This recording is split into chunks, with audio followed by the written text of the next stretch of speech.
Hi Aries, and welcome to your November 2025 reading and forecast. Hi, I'm Nigel St. James, for those of you who are coming here for the first time, and welcome. For those who might be interested in a personal clairvoyant reading or healing, no religion involved, information's in the description. Now I have a great deck for you this month. It's called Spolia. It's out of print for a number of years now. And someone was telling me that the price in US dollars for any second-hand copies is something in the order of about $700 or something, which is outrageous, isn't it? But it does have an Aries card here, so I'll pop that in at the top. And let's see what there is in store for you now this month, shall we? And get it underway and show me the magic. And it is first the 10 of coins. Now, there is the 8 of cups. Here is this, the Fool card. And now, 9 of wands. And finally, there is here the Empress. Right, well, let's see what this energy has to say and get straight into it. Right, a good month it looks like for you. Now, I said I'd show you this Aries card. By the way, this is what the back of the cards looks like for those people who are interested to see backs of cards. Sort of abstract, really, isn't it? Now here you are, Aries. Look at all this red in the background. There's probably no mistake, because Aries is ruled by Mars, and that planet red refers to Mars. Now Aries, you may know your sign is a masculine sign, or yang, and of course it's yin and yang. There are masculine signs like yours, which are outgoing, active, taking action, and the feminine signs, which are more receptive. A good way to remember what the difference is, this came about as a result of the Greeks, incidentally, and they were the great revolutionaries when it came to astrology. And I might just put up at the top of the screen here now, just a short video that I did, well, I say short, about 20 minutes, on the great change that the Greeks made to the established order of astrology, and what we now deal with in the West. And you might find it very surprising, because there is a reveal, there's a twist to it. Now, a good way to remember the masculine and feminine signs is masculine signs are fire and air signs, and the feminine signs are water and earth. Now, let's have a look here at this first thing. I just want to get rid of this, because there's a moment here where I think you may well find, and look at the darkness here in these cups, and someone turning away from the cup. So there's a moment here, I think, when you are going to feel some stagnation, some obstruction, maybe some sort of an emotional blockage, a sort of a physical laziness or an unclearness. It's almost like there's a period here where you feel that you are walking through a swamp. And why might this be? Well, unsurprisingly, I suppose, I'm just looking at these cards together, because you know they all interact, these energies. And here, astrologically, we have Saturn ruling the first decan of Pisces.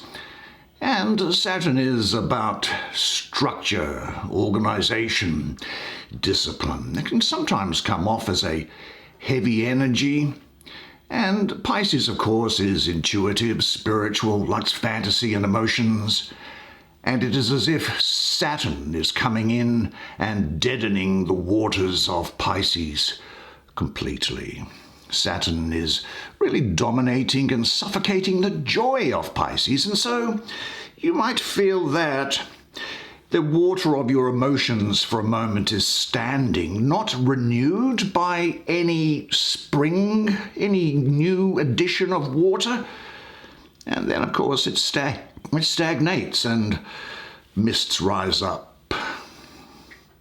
Perhaps, I think, what's coming through here is that I suspect that you have probably already wasted enough of your energy on people who give nothing in return.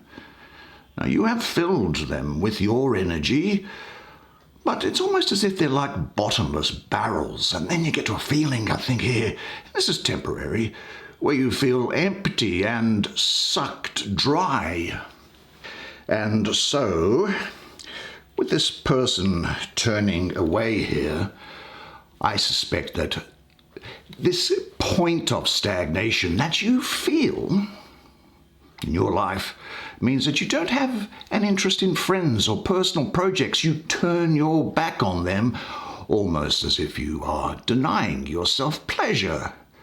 It's as if there's almost like a lack of get up and go. Now, this could be a reaction to feeling empty in your life or without anything that fulfills you. But I think it's time to consider yourself, set some limits and say no. Now, it may be an old behavior pattern to always direct your love and friendship towards people from whom nothing comes in return. And what people come to mind for you in this context? Anyway, things get much better because underneath here there is this fantastic energy for you. And what I'm taken by immediately is, quite apart from the figure of the woman, this colour green around here, just as this colour up here referred to Mars. This colour of green to me is very much associated with the planet of Venus.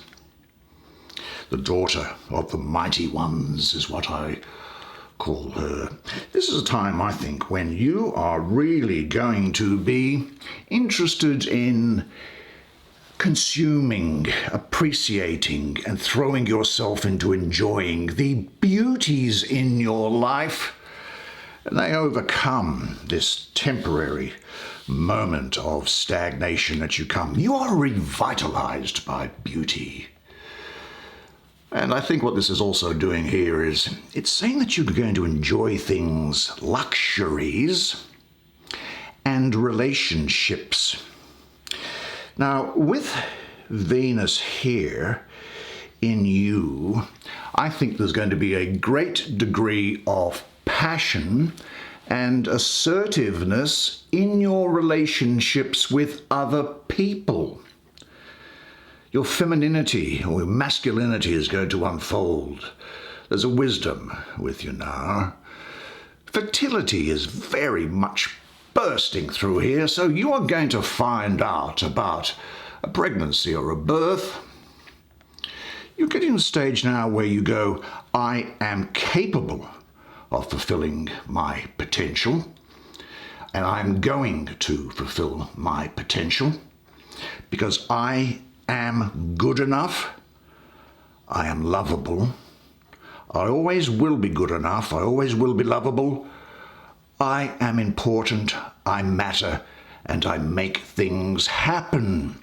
This is the theme that's running through you this month. Now, I'm also getting the inspiration here that I think you are going to be moving towards balancing your emotions. And this is a time to nurture yourself. This influence of Venus around here is very, very healing. It heals your mind, your emotions, and your thoughts about yourself. You do understand, don't you, that the beauty that you see in other people, which attracts you to them, is a beauty that you carry within yourself.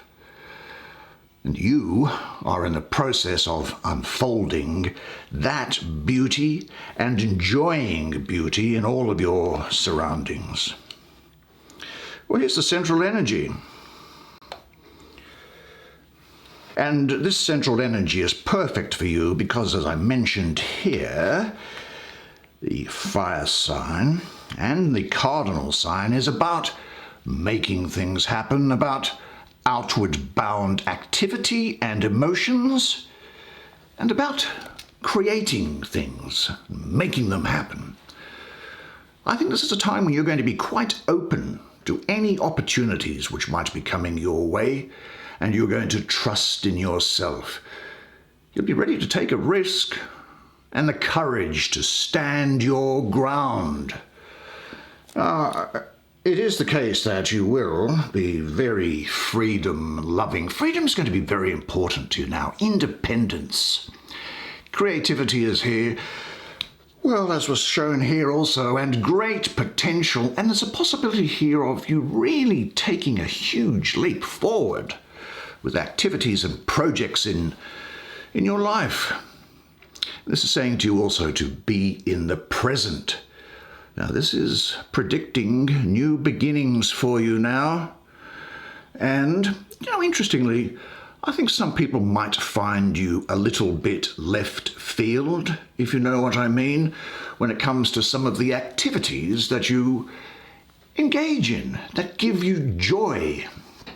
Now, this is speaking very much of the start of something new, probably something that you just do on the spur of the moment. There's a beginning of a journey, if you like, into the unknown, which is full of potential to you. So be open to see where these opportunities are. I think that these opportunities are going to come to you from people and situations that you might never have expected them to come. So be open-minded so that you can capitalize on opportunities. But there is this there is this coming through as well, which is to say that opportunity does not wait around for people to prepare. It moves on to the next person. So prepare what it is that you want to achieve, so that when opportunities come, you can slot it in. Open up your life, this is saying, and have faith that you can create what you want. I do think that you want to break free of the usual routines in your life. But look upon life, I think, as this woman does, as about to step in a childlike way into the unknown and be empty and take the step. Take the step. Start taking the steps and the way will open up to you.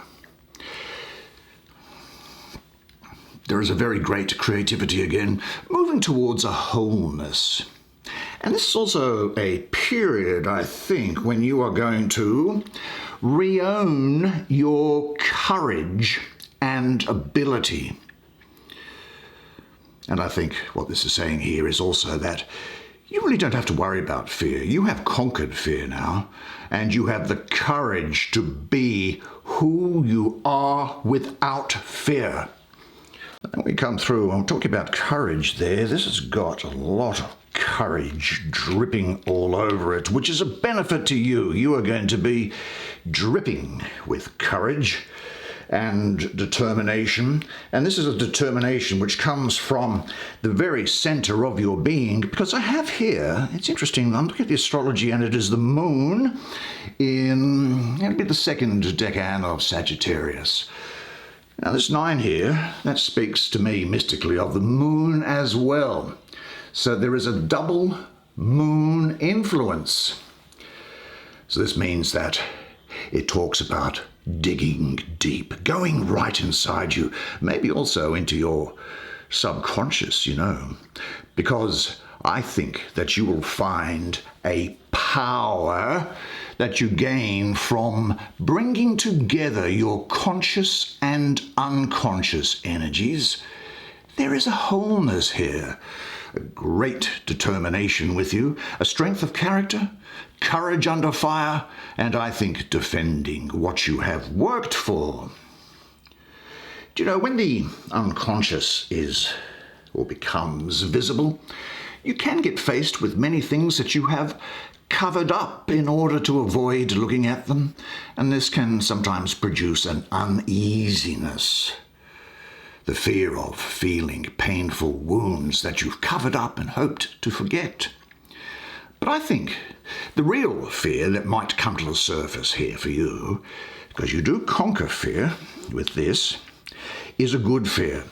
It's a fear of your yet unproven strength, which is going to reach into all the areas of your life, reorganizing them. So I think that you are going to reach into yourself and discover new depths of strength and power that you never thought you had. Now, because this has turned up, you can be reassured that you have what it takes to get by. But even in times of difficulty and stress and aggravation, this inner strength is going to rise up and guide you towards your destination. I think in this process you'll probably learn a lot more about yourself and your abilities, and you'll get a new all-round perspective which brings security and self-confidence. I think this is a month when you are going to be in the process of discovering your real strength. So trust your inner guide. Are you a little afraid of your own strength? And in what areas of your life does this fear come up? But say this to yourself now: I know more and more clearly who I am, and this understanding leads to the full development of the strength that is within me. And then finally, let's have a look at this, because this is the outcome of all of this, and incidentally, it is the card that you drew first. And let's have a look here. Now, this is a very prosperous looking scene, isn't it? And I think this is speaking of an inner and outer richness with you, and the ability to make the inner wealth visible and to share it with others. Now, why do I say that? I think it's because here we have Mercury ruling the third decan of Virgo. Well, Mercury is the ruler of Virgo, just as Mars is your ruler. Mars, incidentally, is also the ruler of Scorpio. It's not Pluto, as people seem to say. But Mercury rules and is exalted in Virgo, so you'll have fantastic communication skills, and you'll have great organizational ability as a result of this Virgo influence which is coming in here. So put the two together and there is success and abundance with this energy. So what I'm seeing for you at this time is a richness, a sense of abundance and prosperity. Maybe someone could be getting an inheritance or having a lottery win. It could well be also, I think, a good, tight-knit family. This is very good for people who are involved in family businesses as well. I think what this is also definitely saying to you for this month is that you must understand that you have attracted to you everybody who is a part of your life. You have created every situation in your life, and you create your own reality. Happiness in life depends on the quality of your thoughts. Remember, say this always, program yourself. I am good enough. I have always been good enough. I will always be good enough. I am lovable. I always will be lovable. I am beautiful. I am handsome. I'm important. I matter. And I now achieve my desires. Because the wealth in your hands now is your own to do with what you like. The responsibility is yours, and you are endlessly wealthy. Say this to yourself: I am internally and externally rich and free, and enjoy everything thankfully and in surrender. There you are. Well, it was a pleasure to see you, and unless I see you separately, either for a clairvoyant reading or for a healing, then I'll see you here again next month. And until then, remember one thing, and it is this, that you are a legend. And I look forward to seeing you here again next month. Until then, it's bye for now.